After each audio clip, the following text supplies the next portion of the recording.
ইলিশ মাছ কার না খেতে ভালো লাগে, আর তা যদি হয় ইলিশ পোলাও তাহলে তার কোনো কথাই নেই। তো আজকে আপনাদেরকে দেখাবো আমি কি করে ঘরে থাকা সামান্য মশলা দিয়েও ইলিশ পোলাও তৈরি করি। তো চলেন মূল রেসিপিতে চলে যাই। এই তো দেখেন বাজার থেকে একটা মাশাআল্লাহ সুন্দর একটা ইলিশ কিনে নিয়ে আসছি। তো আজকে আমি এটাতে ইলিশ পোলাও তৈরি করে দেখাবো। এই তো দেখেন কেটে ধুয়ে ভালো করে পরিষ্কার করে নিয়েছি এবং এটাতে একটু লবণ মেখে আমি 10-15 মিনিটের জন্য রেস্টে রেখে দিব। আর এদিকে আমি মশলাটাকে রেডি করে নিব। এখানে দিয়ে দিব কিছু কাঁচামরিচ।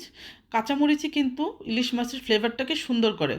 আর দিয়ে দিব কুচি করে রাখা পেঁয়াজ। এটাকে আমি ব্লেন্ড করে নিব। এই তো দেখেন। তো আমি এখন ইলিশ মাছটাকে একটু সামান্য করে ভেজে নিব, কারণ কাঁচা ইলিশ দিলে ভেঙে যায়। তাই আমি এটাকে জাস্ট মানে এপিট আর ওপিট করে একটু হালকা করে ভেজে নিব। তো আমি এখানে দুই ধরনের তেল ইউজ করেছি, একটু সরিষার তেল আর একটু সয়াবিন তেল। তো দেখেন আমি কি করে করছি, আপনারা একটু ভালো করে লক্ষ্য করেন। জাস্ট এটাকে কড়া ভাজা দেওয়া যাবে না, জাস্ট এপিট আর ওপিট সামান্য করে ভাজতে হবে। এইভাবে একে একে সবগুলো ইলিশ মাছ আমি ভেজে নিব।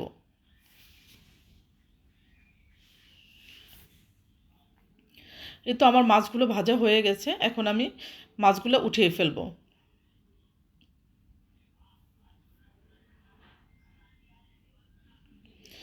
এই তো দেখেন আর মাছ ভাজা কমপ্লিট। এখন আমি একটি প্যানে তেল দিয়ে দিব।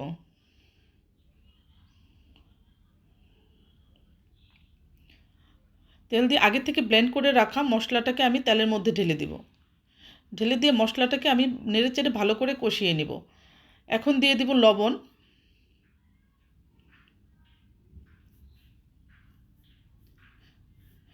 দিয়ে দিব আদা রসুনের পেস্ট,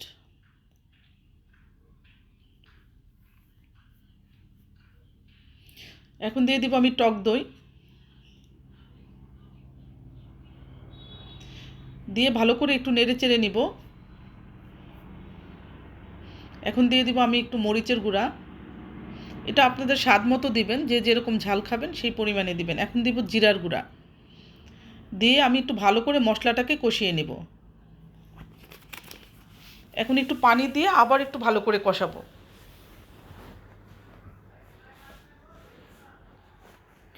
এখন একে একে ভেজে রাখা মাছগুলো আমি দিয়ে দিব।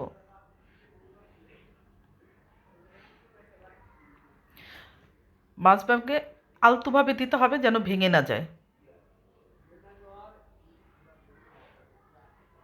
এই তো আমার মাছগুলো দেওয়া হয়ে গেছে, আমি এটাকে একটু সামান্যভাবে নেড়ে চেড়ে রান্না করে নিব। এখন আমি একটু সামান্য চিনি দিয়ে দিব, যেহেতু টক দই দিয়েছি তাই সামান্য পরিমাণে একটু চিনি দিব। এখন একটু লিকুইড দুধ দিয়ে দিব, দিয়ে মাছটাকে ভালো করে রান্না করে নিব। এই তো আমি 10-15 মিনিটের জন্য ঢাকনা দিয়ে ঢেকে দিয়েছিলাম। এখন আবার ঢাকনা উঠিয়ে একটু হালকা করে নেড়ে দিব যেন তলায় লেগে না যায়।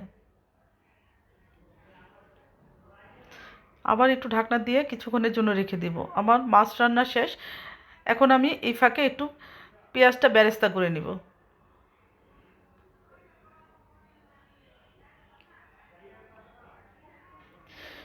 পেঁয়াজটাকে ভালো করে নেড়েচেড়ে বেরেস্তা করে নেব যেন বেশি পুড়ে না যায়। বেশি পুড়ে গেলে আবার একটু তিতো তিতো লাগবে, তাই একটু খেয়াল করে বেরেস্তাটা করতে হবে। এই তো আমার বেরেস্তা হয়ে গেছে।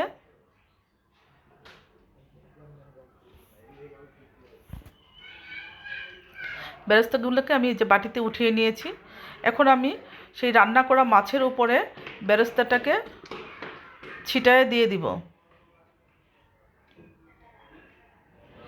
তো বেরেস্তা দিয়ে আমি কিছুক্ষণের জন্য আবার ঢাকনা দিয়ে একটু ঢেকে রাখবো যেন মাছের মধ্যে বেরেস্তার ফ্লেভারটা যায়, আর কিছু কাঁচামরিচ দিয়ে দিব।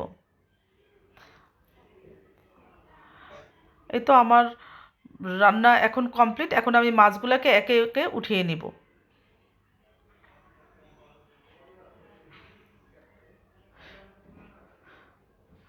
মাছগুলোকে সুন্দরভাবে উঠাতে হবে যেন ভেঙে না যায়। এই তো আমার মাছ উঠানো শেষ। এখন আমি পোলাওয়ের চাল নিয়ে নিয়েছি, চিনি গুঁড়া চাল। আপনারা যে কোনো ব্র্যান্ডের চাল নিতে পারেন। চালগুলোকে আমি ভালো করে ধুয়ে পরিষ্কার করে নিয়েছি।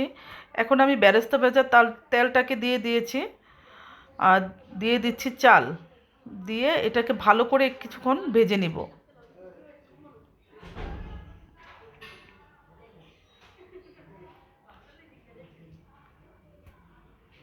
চালটাকে ভালো করে ভাজতে হবে। চালটা ভালো করে ভাজা হলে পোলাওটা সুন্দর হবে। এখন একটু লবণ দিয়ে দিব, আর দিয়ে দিব ইলিশ মাছের সেই মশলাটা। এই মশলাটার সাথে আবার ভালো করে আর একটু চালটাকে আরেকটু ভালো করে নাড়াচাড়া করে ভেজে নিতে হবে।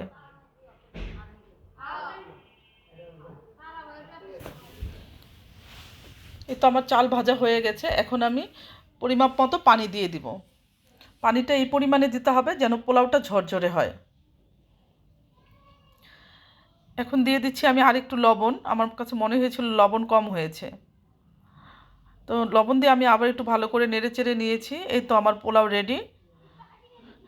এখন আমি পোলাওগুলোকে উপর থেকে আলতো করে উঠিয়ে নিব, আলতো করে উঠিয়ে একটা বাটিতে রাখবো। এখন আমি একে একে মাছগুলোকে পোলাওয়ের উপরে সাজিয়ে দিব। মাছগুলোকে এমনভাবে দিতে হবে যেন মাছগুলো ভেঙে না যায়। চারদিকে ঘুরে ঘুরে খুব সুন্দর করে সাজিয়ে দিতে হবে। দিয়ে আমি একটু বেরেস্তা উপর দিয়ে ছিটিয়ে দিব। এই তো আমার বেরেস্তা দেওয়া শেষ। এখন আমি সেই তুলে রাখা পোলাওগুলো মাছের উপর দিয়ে আবার সুন্দর করে বসিয়ে দিব।